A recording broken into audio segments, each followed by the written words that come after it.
The story I'm going to share took place a little over 11 years ago.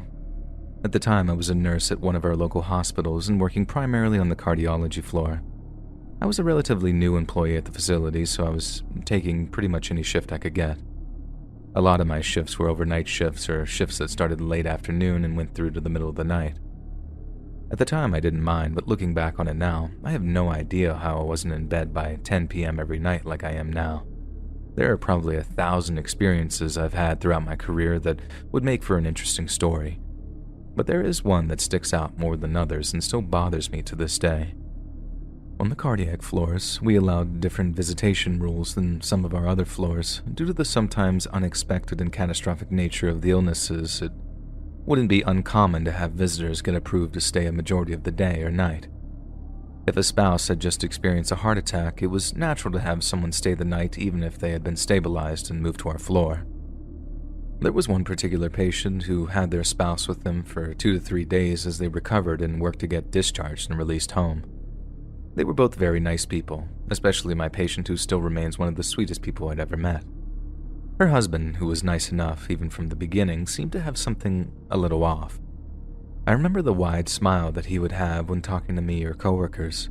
At first it seemed kind and inviting, but after holding a few minutes of conversation, it got kind of uncomfortable. Anyway, the first occurrence happened on the second night of the stay. I was working an overnight shift and it was later in the evening. I was at the nurse's station and saw the light flashing outside the patient's room, which notified me that they had used the call button to request something. I made my way to the room and went in to check and see what was going on. When I got there, the lights were off, but the TV was on and the patient looked to be sleeping. I was kind of confused and thought that maybe the patient accidentally hit it in their sleep. Then I heard, "Smells good," right behind my ear. I jumped and kind of shrieked and saw that it was the patient's husband. He said, "Oh, it was just me playing a little joke and hiding in the bathroom." He stammered and said, "Oh, yeah.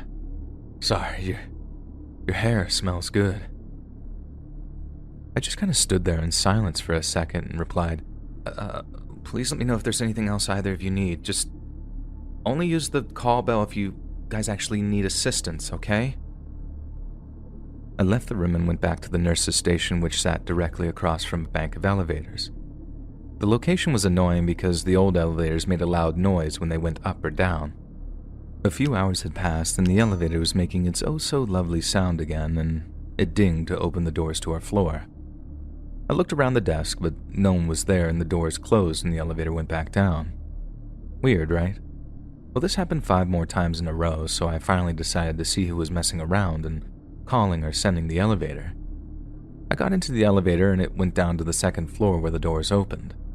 Again, no one was there, and being annoyed, tired, and confused at this point, I went back up to my floor to head back to my desk.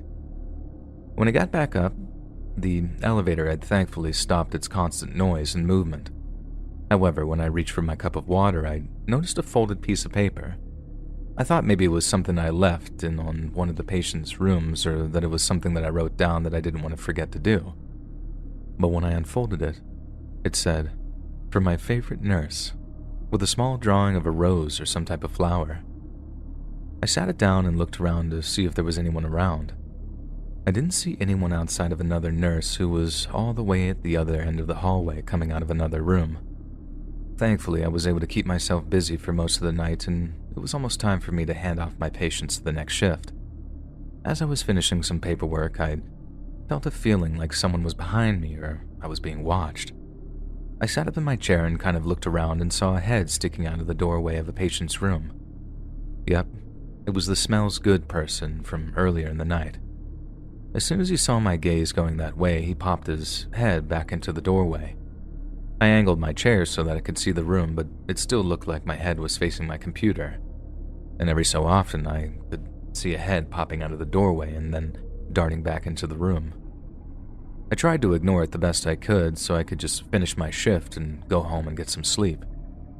I did just that and returned to work the next day to find that the patient from that room had indeed been discharged, and when I was getting my new assignments, one of my colleagues said, "I heard you made a new friend last night." I asked what they meant, and she said, "One of your patients that got discharged today. One of their family members were looking for you and asking for you. They wanted to see if you were here, and we told them you were gone, and we didn't know when your next shift was. When we told him that you weren't here, his face went from a smile to a frown, and he just walked away. And we figured you just made a good impression or something. I just smiled at my coworker and went back to reviewing some charts. I will say that things always seem a little more unnerving on the night shift, and I've always wondered if that's our subconscious at work, or if weird things really do occur more at night.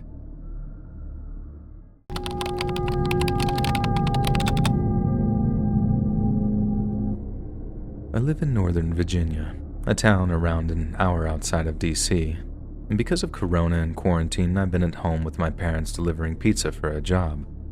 So far, it's been pretty lucrative, at least $50 in tips every night. My store is a local one, which makes operations a lot less mechanical and a bit more organic, which serves as both a vice and a virtue. It had been around 3 weeks since I got hired, and I was enjoying my life as the new delivery guy. I love the job. It's one of the best I'd ever had. At the end of the night, perhaps 10 or so minutes before closing, we get an order, of course for a single pizza on the edge of the delivery border. The location looks like an apartment complex way off the main road, and my manager asked me, "Hey, all the drivers are closing. You take that order and just head home, alright?" The order is really simple. Just an extra large pizza with 3 extra cheese options. I put the pizza in the sleeve, hop in my car, and begin playing Underworld on the speaker, in the mood to drive fast and kick some butt. Now, when most apartment complexes are lit up with street lamps, this one had no functioning light sources, and the roads leading up to it were very serpentine and steep. After navigating the crooked roads, I finally arrive at the apartment complex. Since the elevator isn't turning on, I have to heave myself up these stairs. I get to the door, and a little porch light is switched on, conveniently lighting up the room number. I can distinguish the sound of 2 or 3 children playing around inside. As soon as I knock, the door opens almost instantly. Taken aback, I see a small kid standing in the doorway, probably one of the little dudes playing earlier. I ask him, "Hey, little man, are Mom and Dad home?" He answers, "No, but Big Sister is." This kind of put me on edge, as I'm not comfortable having to deal with some little kid and money, but then my attention goes to the kid's clothes. He's wearing pajamas while they weren't super tattered or worn out, you could see a streak of this sort of brownish stuff that I took to be chocolate or something. The kid keeps staring at me while I'm getting gradually more uncomfortable, and I ask him, "Well, can you go grab Big Sis for me?" He looks at me confused and explains, "No, she's playing hide and seek. I can't find her. Do you want to come inside and help me find her?" At this moment, I get an actual look at the interior, and I'm just stunned. The room is unbelievably dark, with the walls painted either a dark gray or black, absorbing what little light is produced by this very old block-style TV. You can feel how very cramped this room is, even from outside, and you can smell the awful cigarettes and day-old fish odor wafting out of it. I'm definitely not going inside, so I tell him, Sorry, little buddy, I can't come inside. It'd be rude, and my bosses say I can't." The kid looks back into the apartment and yells to his sister, "Sis, he won't come inside." I notice that he's got a very concerned look on his face, as if though he just got caught with his hand in the cookie jar. Suddenly his face shifts to one of deep intent, almost like he got turned into a trance somehow, and he tells me calmly, "She says it's okay, and that she has your money inside." No, I didn't hear anybody here, and it was getting a little bit too disturbing, so I decided it was time to just get away. I nervously say to him, "Listen, I'm just gonna go ahead and leave this here, okay? I gotta head back to work soon, so yeah, have a good night, kid." He loudly retorts, "No, you can't go yet. Sister hasn't given you the monies." I can tell that he was visibly upset as he runs through the foyer into the living room, almost disappearing into the darkness.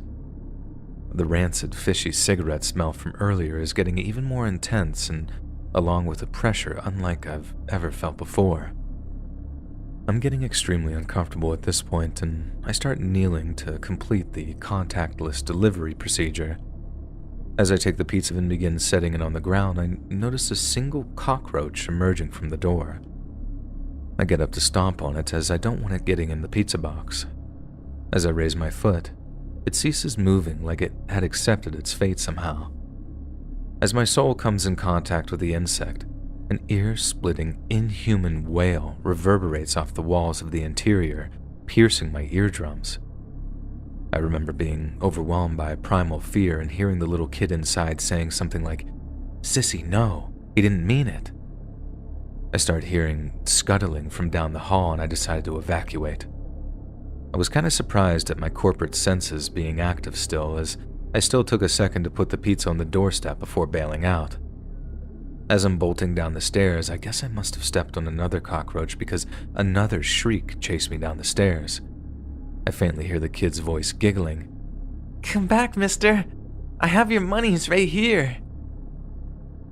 I enter my car and I almost stain my seat right there. I'm sweating so badly and shaking more than Michael J. Fox. After a few attempts, I successfully start the car and bolt out of that cursed complex. While driving, I feel nauseous and I arrive at a 7-Eleven parking lot and hurl outside the window. After simmering down, I drive back home and take a long shower. And that's my only real encounter with the paranormal, I guess, if that really what it was. I can honestly say I never saw anything or had anything touch me, and maybe it was just some kind of elaborate prank from the kids, but I can promise you I will never be delivering within 5 miles of that apartment. And frankly, I might even quit my job. I never want to risk getting sent near there again.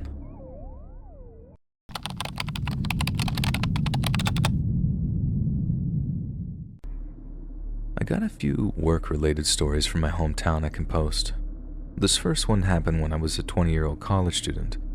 At the time, I worked in a gas station. It wasn't a building by itself either. Rather, it acted more like a booth that was attached to a supermarket. The booth itself is located a bit off-site on the other side of this huge parking lot, but the supermarket owns it.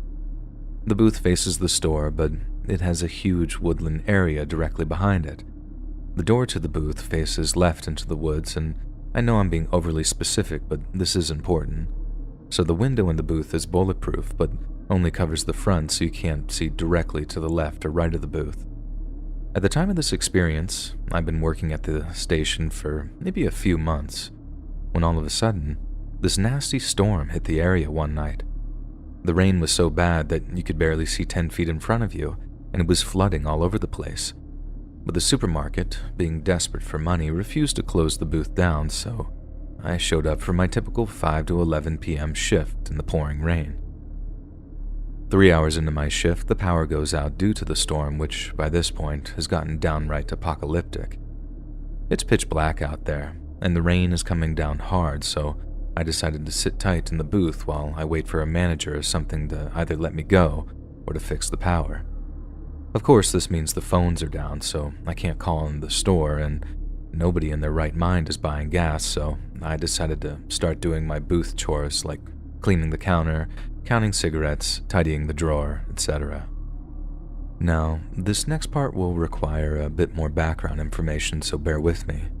The booth itself is supposed to be locked at all times, but one of the new hires managed to break the key off inside the lock, making one of our managers break the lock so we all could get back inside. That lock still hadn't been replaced, but we were told to pretend the door was still locked. The door still had a deadbolt, but I found it annoying to fool with, so I mostly just left it unlocked. Whenever I'd go to open the door, I'd pretend to put the key in and make an audible ksh sound like a lock being opened. Anyway, back to me sitting in the unlocked booth in the pitch black pouring rain. I'm in the middle of my chores when I hear something outside the booth, like a muffled sort of splashing sound. Again, there is zero visibility, so I press my ear against the door and I can clearly hear someone walking around the booth, in the rain, before stopping in front of the door. Before I can kick myself for not locking it, I hear that ksh sound, followed by the most dreadfully quiet couple of seconds. I'm just waiting to die at the hands of some deranged serial killer or crackhead, when suddenly, the footsteps start splashing back into the woods. I quietly soil myself as I race to lock the deadbolt, and I wait out my shift. I would occasionally hear the footsteps outside, but it never tried to open the door. Finally, my manager drives over in a truck to close me out for the night. Since I'm still kind of new here, I didn't want to seem like I was delusional or crazy or that I was a crackhead, so I never mentioned it to him or anyone else at the store. A few months later, this kid I was training told me he'd heard footsteps real late one night during a storm, and thankfully, the lock had been replaced since then. I just tell him it was nothing, but not to open the door if he thinks there is something out there. Not because I didn't want to look delusional, but because I can't explain this phenomenon. Now fast forward a couple of months, and I'm still working at the booth. By this point, I'm the second oldest person working there, so sometimes I'd get calls from younger coworkers when they accidentally mess up. On this particular night I was off, but I still got a call from this high schooler who I'll call Rhea. I look at the time and it's 9:30, so I sigh and pick up the phone, and before I can even get in a what happened, Rhea is in hysterics, saying something about her trainee being missing, and then lots of sobbing.